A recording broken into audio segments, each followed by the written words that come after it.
Folha no Ar, primeira edição, oferecimento dos laboratórios Plínio Bacelar e Proteus, serviços de saúde e medicina ocupacional com a qualidade certificada ISO 9001-2015, hoje, quarta-feira, 12 de maio, recebendo aqui no Folha no Ar ao vivo, por videoconferência, o delegado titular da 146DP, doutor Pedro Emílio, e quem está conosco no Folha no Ar é o jornalista Luísio Abreu Barbosa, que eu chamo agora para abrir esse bloco. Luísio.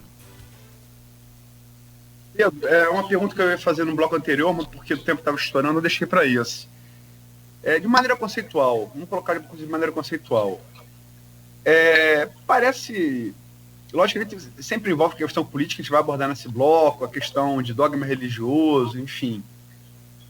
Mas é inegável que a guerra às drogas fracassou, né? Ela começou ali com muita força nos anos 80, no governo Ronald Reagan, nos Estados Unidos, e ela fracassou, e você tem hoje, como reação a isso, a admissão desse fracasso, vários estados dos Estados Unidos que flexibilizaram a criminalização do uso de entorpecentes, sobretudo a maconha, né?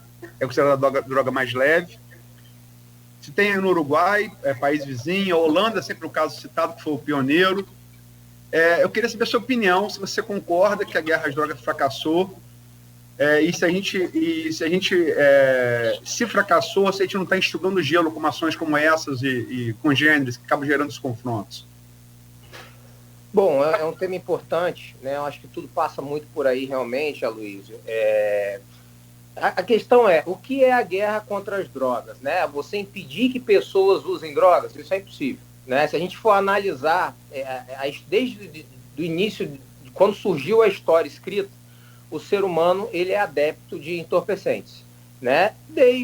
E agora a gente pode falar entre os lícitos e ilícitos, porque o próprio álcool, que é do consumo completamente difundido, não deixa de ser um entorpecente. Então é algo que faz parte da cultura, né, humana nos 4 cantos do mundo. Então a gente nunca vai conseguir impedir isso. Agora, guerra às drogas, a gente pode tratar sobre perspectivas diversas.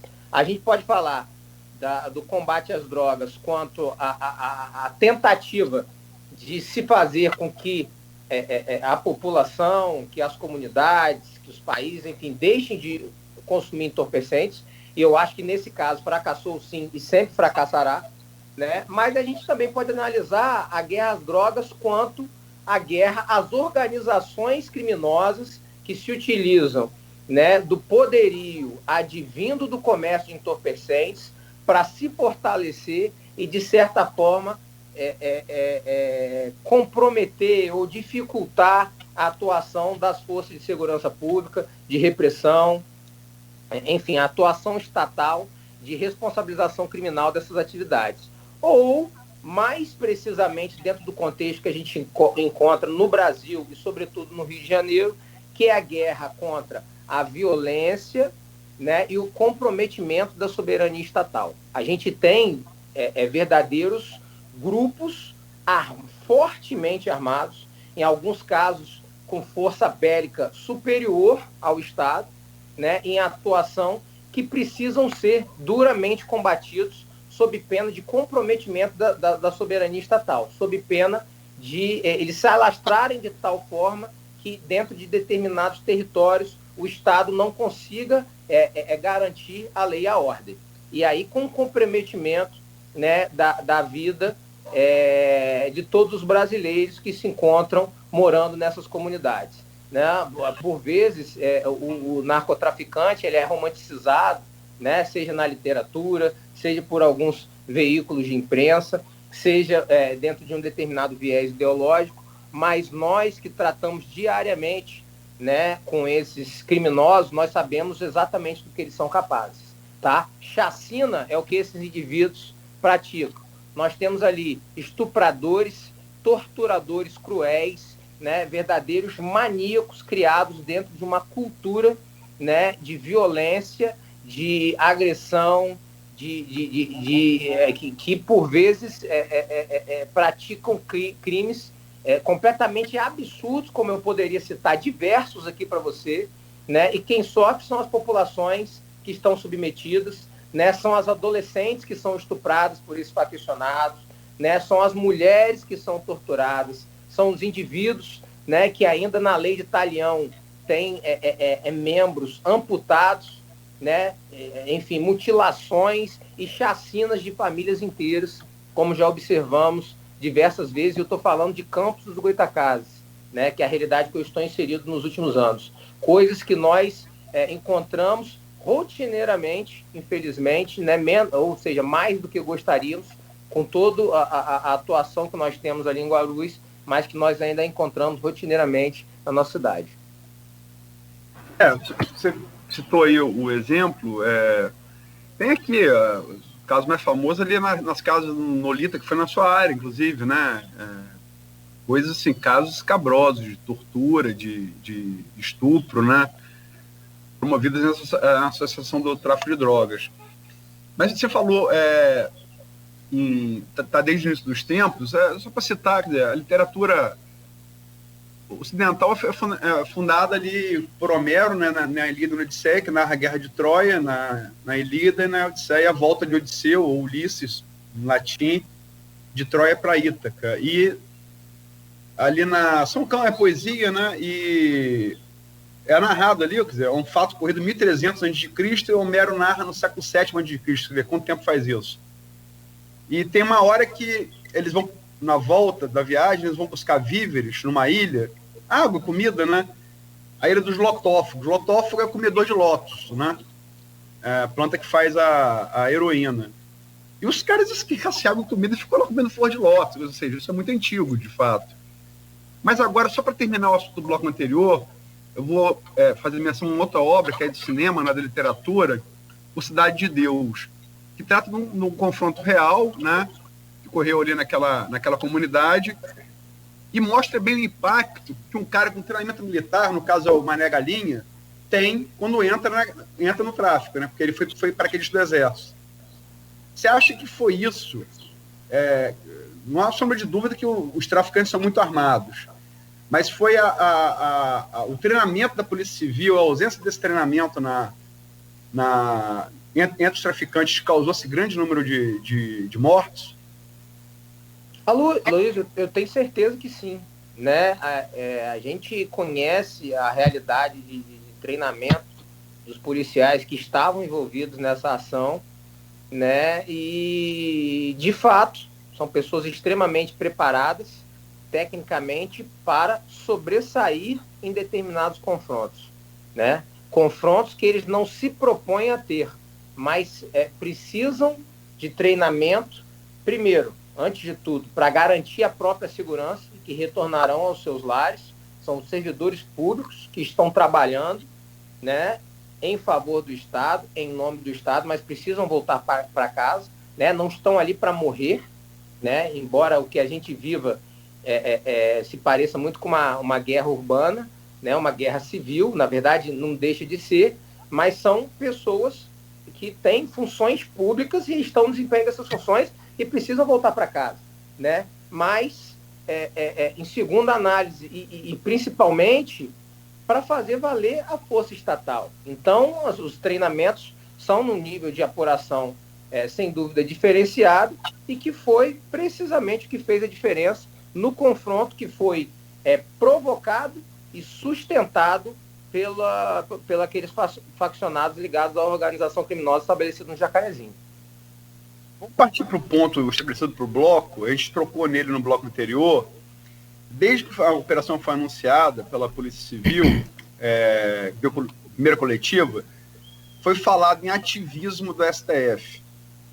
Né? Por isso que eu botei até na chamada aqui, eu botei entre aspas. O que você, como profissional de direito, lógico que você vai falar como policial civil, mas você é um profissional do direito. O que você acha dessa classificação de ativismo do STF? Bom, o termo ativismo do STF vem sido utilizado, né, para significar as decisões, né, onde o Poder Judiciário acaba extrapolando as suas funções, né, e inclusive com rompimento, muitas vezes, do princípio da razoabilidade, acaba por se miscuir, né, em atividades, funções de Estado que seriam próprias do Poder Executivo e do Poder Legislativo. E aí a gente teria diversos exemplos. Nesse caso especificamente, faz referência a uma decisão, né, de um único ministro, no caso, que quer se imiscuir na atividade que cabe ao Poder Executivo de edificar suas políticas públicas de segurança. Então, quem deveria decidir que em todas as ocasiões, ou em nenhuma ocasião, a polícia vai poder se dirigir a essas comunidades, seria, né, o chefe das forças de segurança a nível estatal, que seria o governador. Então,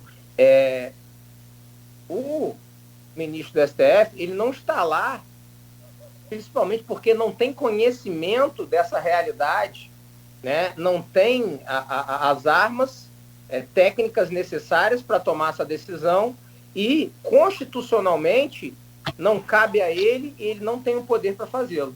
Agora, em razão do poder de determinar ordens judiciais que não possuem uma limitação com relação ao seu teor, o Supremo Tribunal Federal, né, sobre o véu da utilização de princípios constitucionais extremamente abstratos, acaba por tomar decisões que, em última análise, estão se miscuindo nas funções do Legislativo e do Executivo. Então, daí a crítica da Polícia Civil, né, através do nosso secretário e outros diretores da instituição, né, e subsecretários, de criticar a decisão do STF, que acaba por se imiscuir no contexto de um planejamento de política pública. Só para citar, você já falou no bloco anterior, o ministro é o caso Edson Fachin, só para quem estiver acompanhando o ministro do Supremo que deu a decisão, quem estiver acompanhando agora. Agora, para terminar esse assunto, você não acha também que esse chamado ativismo do STF pode se dar muitas vezes pela baixa qualidade da representação dos detentores de mandato eletivo no Executivo e no Legislativo? Olha, é uma pergunta bastante complexa, né, Luiz? Mas a gente tem que parar e considerar. E qual é a qualidade do ministro para, dentro da análise da política pública de segurança do Rio de Janeiro, definir o que pode ser feito ou não pode ser feito? Sem dúvida, ele tem um notório saber jurídico, né? Sem dúvida, para estar lá, do ponto de vista jurídico, está dentro de um nível elevadíssimo, certamente dentre os maiores do país. Mas para analisar políticas públicas de segurança pública no estado do Rio de Janeiro, será que ele está preparado? Essa é a pergunta que a gente precisa fazer. Será que a decisão dele é razoável dentro do contexto de segurança pública que o Rio de Janeiro vive hoje? Então, eu acho que essa é a reflexão que fica.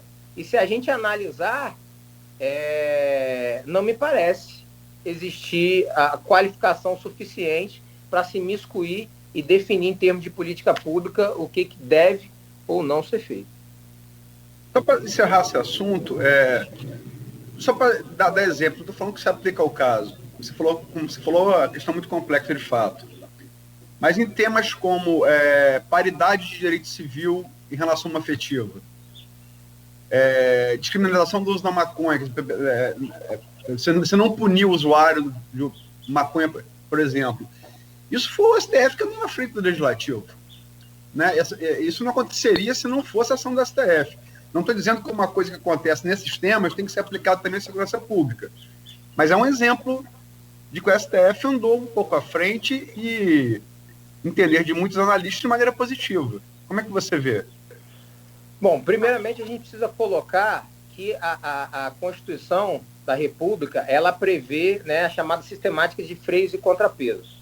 Então, cabe a cada um dos poderes, né, frear a atuação de outros. Os limites existentes dentro dessa atividade de freios e contrapesos é que justamente nos leva ao ponto complexo da discussão.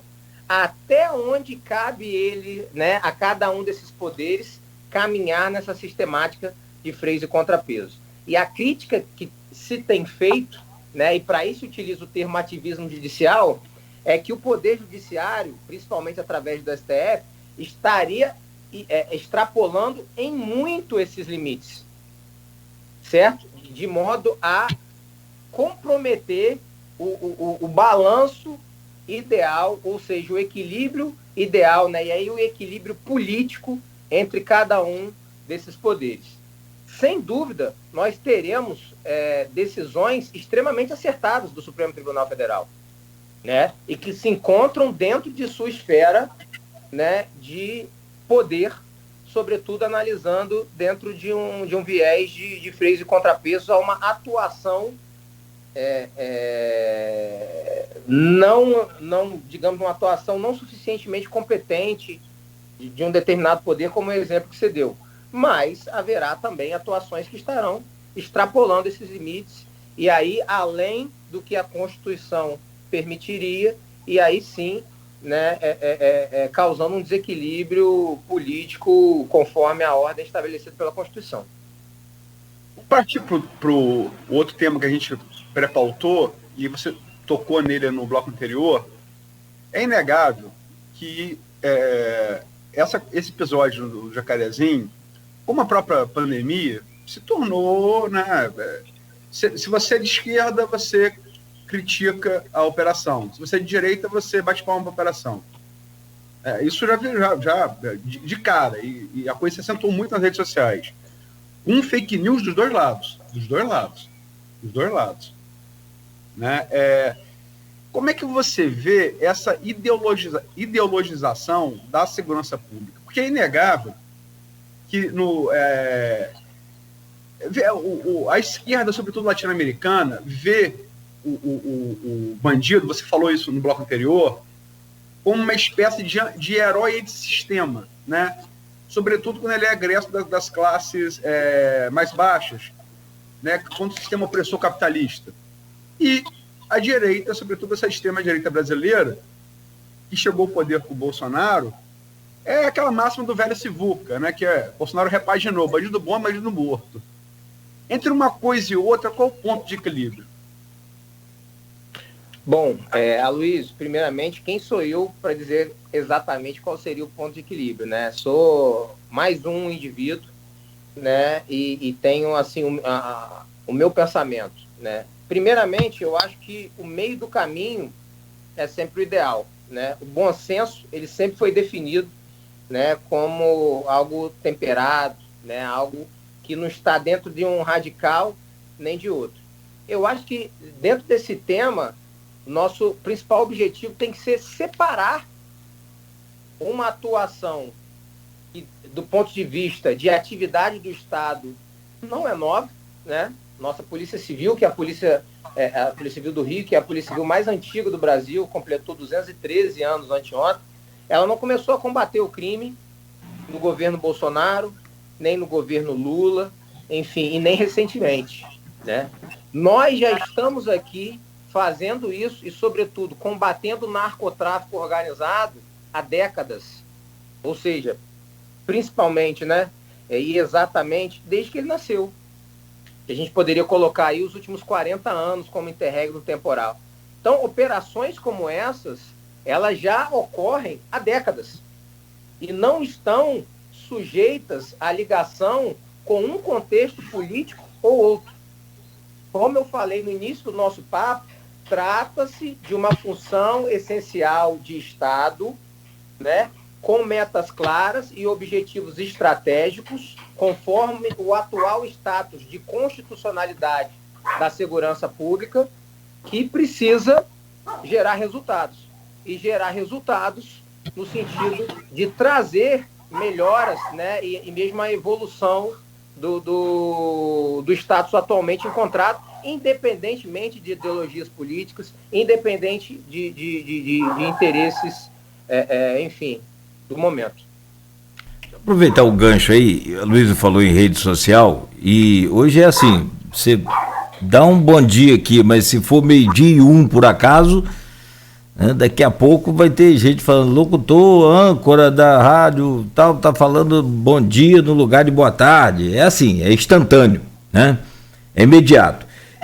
O que essa polarização, então, direita-esquerda, centro-esquerda, centro-direita, e né, que cai fortemente nas redes, e sem contar essa história de robô, essa história de mecanização aí das postagens, o que ela influencia nas decisões, por exemplo, da polícia para próximas operações? Ou não influencia em nada, ou não indifere para a polícia? Exatamente como eu venho afirmando, Cláudio. Dentro do nosso contexto institucional, não existe qualquer trato sobre isso, né? Se você for analisar a estrutura de gestão que a Polícia Civil tem, né, a Secretaria de Polícia Civil tem, nós trabalhamos em cima de números. Nós temos o chamado Sistema Integrado de Metas. Esse Sistema Integrado de Metas, ele trabalha, né, elencando um rol de delitos especialmente violentos, especialmente nocivos ao tecido social, né, e a partir dos números de cada um desses delitos, nós temos objetivos estratégicos e metas a cumprir, certo? E nós temos todas as métricas que são analisadas quanto à diminuição dos índices de criminalidade em cada um desses delitos. Nossa atuação, ela é toda objetivada e pautada na redução de crimes, ou seja, na melhora do status constitucional de segurança pública do Estado do Rio, que é medido através de números de delitos especialmente nocivos ao tecido social. E aí nós vamos ter crimes de letalidade violenta, que envolve homicídios, latrocínios, né, crimes patrimoniais, como roubo de rua, enfim, uma série de outros delitos, como também roubo de cargas, né, que traz um comprometimento patrimonial da atividade empresarial, roubo de veículos, e enfim, assim sucessivamente. Toda a nossa atuação é pautada com relação à redução de índice de criminalidade, de forma que, se a direita está no poder, se a esquerda está no poder, isso é completamente irrelevante para a atividade policial, que tem a sua missão constitucional determinada, né, desde 1988, e desde lá se organiza para edificar metas claras e objetivos estratégicos e dar cumprimento a essas metas. Essa coisa da ideologização, da politização, não é uma prerrogativa só do Brasil, né? Isso está presente em outros países. Você se referiu ao André Frias, o policial, o inspetor morto na ação do Jacarezinho, como herói. Isso tem também, né? Você vai buscar na história, por exemplo, Esparta, que era a sociedade guerreira da Grécia Antiga, só 2 pessoas tinham um nome no túmulo, né? Quem morreu pelo Estado, no caso do homem, e a mulher que morreu parindo, que seria para serviço do Estado também. Enfim, logicamente não vivemos numa sociedade guerreira como Esparta, né? Mas, enfim, você teve o caso, para citar um caso mais recente, a invasão do Capitólio, né? E ali eram pessoas de direita. E a força foi usada. A força extrema foi usada. Vidas foram tiradas de um lado e de outro também. Um agente de segurança teve a sua cabeça esmagada a golpes de extintor de incêndio, e os ativistas de direita quiseram romper aquela porta que era a última fronteira física entre os manifestantes pró-Trump e os congressistas, foram alvejados a bala, por tiro de pistola Glock, né? Que diferença você vê, por exemplo, entre uma ação e outra? Nesse julgamento político que se faz das ações de segurança pública?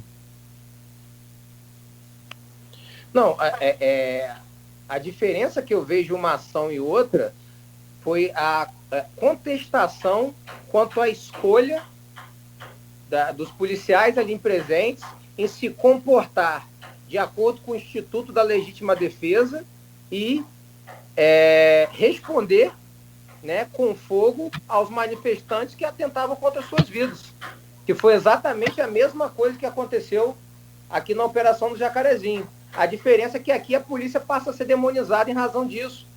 quando na verdade está dentro do estrito cumprimento da lei.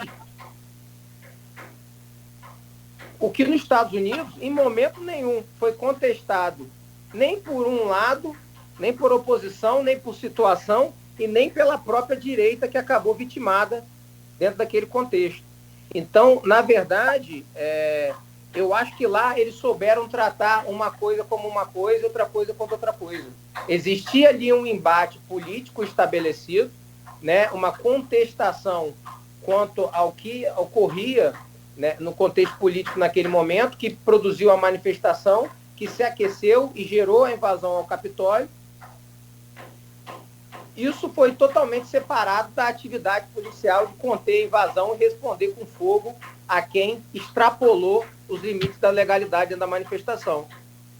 Ao contrário do que aconteceu no Brasil, aonde a polícia, né, enfim, no estrito cumprimento da sua missão constitucional, se utilizou, né, do Instituto da Legítima Defesa para garantir que mais policiais não fossem vitimados, e ela vem sendo aí demonizada como se estivesse entrando na comunidade, né, para executar pessoas, para executar, né, e aí traz todo o contexto da questão do número de óbitos e de militâncias, né, enfim, que historicamente vem sendo debatido, que nada tem a ver com uma ação técnica da Polícia Civil que foi levada a efeito dentro dos estritos limites de legalidade.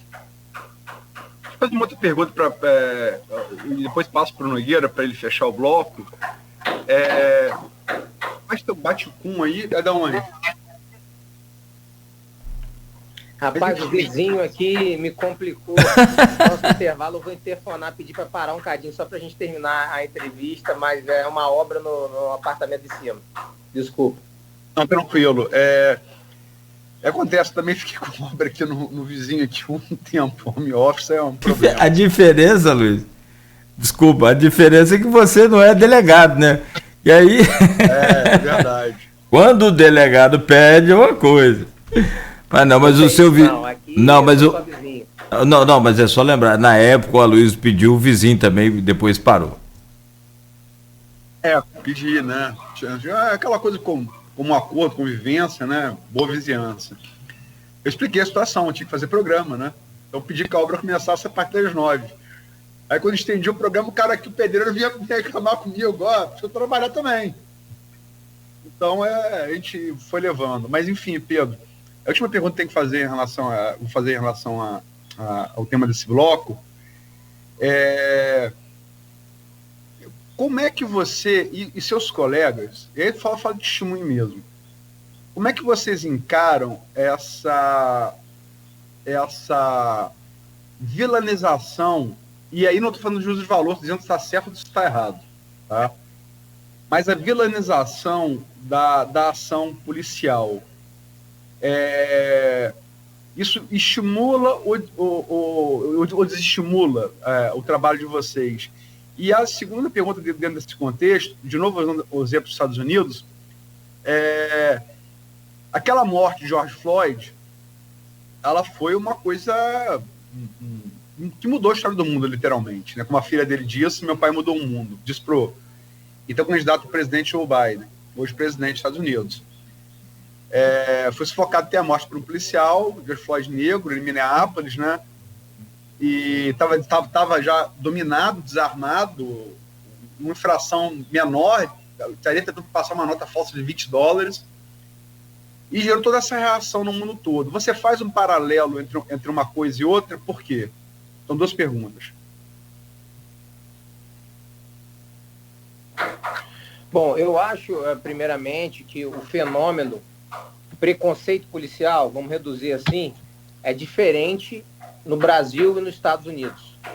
A gente tem, sem dúvida, uma questão racial muito mais aquecida nos Estados Unidos, considerando as raízes históricas do problema, enquanto que no Brasil eu não consigo enxergar um preconceito racial policial. Eu acho que existe o preconceito, sim, mas que na realidade é o mesmo que nós enxergamos na sociedade como um todo. Isso porque o Brasil, é um país muito mais miscigenado e aonde essa miscigenação é muito mais bem aceita do que a gente observa, sobretudo historicamente, nos Estados Unidos. Então, nós temos aqui muitos policiais negros, né? Muitos mesmo. Talvez a gente deveria até analisar isso, talvez sejam até maioria, não sei. Mas eu não vejo nível de preconceito que seja superior, né, ao preconceito que nós observamos, a questão, né, chamada questão racial, né, mas, enfim, não se trata de raças. Tem sim que ser combatida no país, mas eu acho que é muito mais como um todo. Né? Não vejo um preconceito nichado, né, dentro da classe policial. Nunca na minha vida presenciei algo nesse sentido, né? E sem dúvida seria uma temática, é uma temática que me preocupa muito, e sem dúvida eu teria intervido se tivesse presenciado, certo? Então, eu acho que são fenômenos diferentes, e quando na realidade a gente fala sobre número de mortos dentro de operações policiais, e que a grande maioria era de jovens negros, etc. e tal, na realidade, a gente observa que o maior número de mortes em comunidades no Brasil, ele não advém do exercício de força policial, no contexto de operações policiais, mas no confronto entre diferentes facções narcotraficantes, né, cada uma delas estabelecidas em diferentes comunidades, que se digladiam pelo domínio territorial daqueles bairros. Então, da mesma forma que você encontra a maioria de autores, de vítimas, né, afrodescendentes, você vai encontrar também a maioria de autores. Isso acontece, e a gente vai combinar, obviamente, que, né, o negro ele não tem, em momento nenhum, qualquer tendência à violência maior do que o do branco, digamos assim, né? Óbvio, já que todos somos iguais.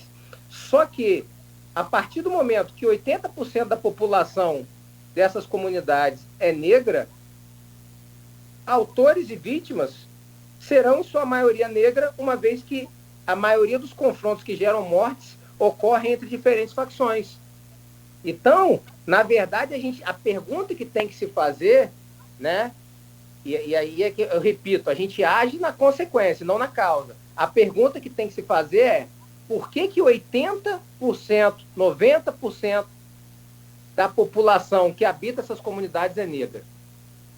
Como eles foram relegados a essas comunidades? Como eles foram segregados nessas comunidades?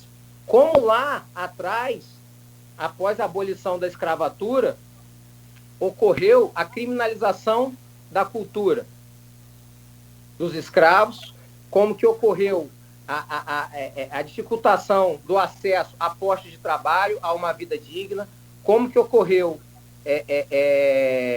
enfim, tudo que nos fez chegar a esse nível de relegação, digamos assim, a essas comunidades que muitas vezes não têm saneamento básico, não têm saúde, que não têm educação, e que é precisamente o que empurra esses jovens para a atividade narcotraficante, né? E que aí, com isso, eles se tornam, sim, vítimas, talvez de um sistema, vítimas históricas, vítimas deles mesmos. Uma vez, né, e houve um vídeo que circulou de uma moradora de uma comunidade que falava isso. Eles, na verdade, estão se matando, sobretudo dentro dessas comunidades. Se você for fazer uma análise, né, eu tenho nesse mês, até o final do mês de abril, eu tive 42 homicídios, somente em Guarulhos. Homicídios consumados. Eu vou te dar aqui sem eu ter medido, mas se você quiser eu te trago esse dado depois, ainda hoje. Eu tenho certeza que mais de 80% das vítimas são negras, mas eu tenho certeza que 80% dos autores também são negros. Por quê?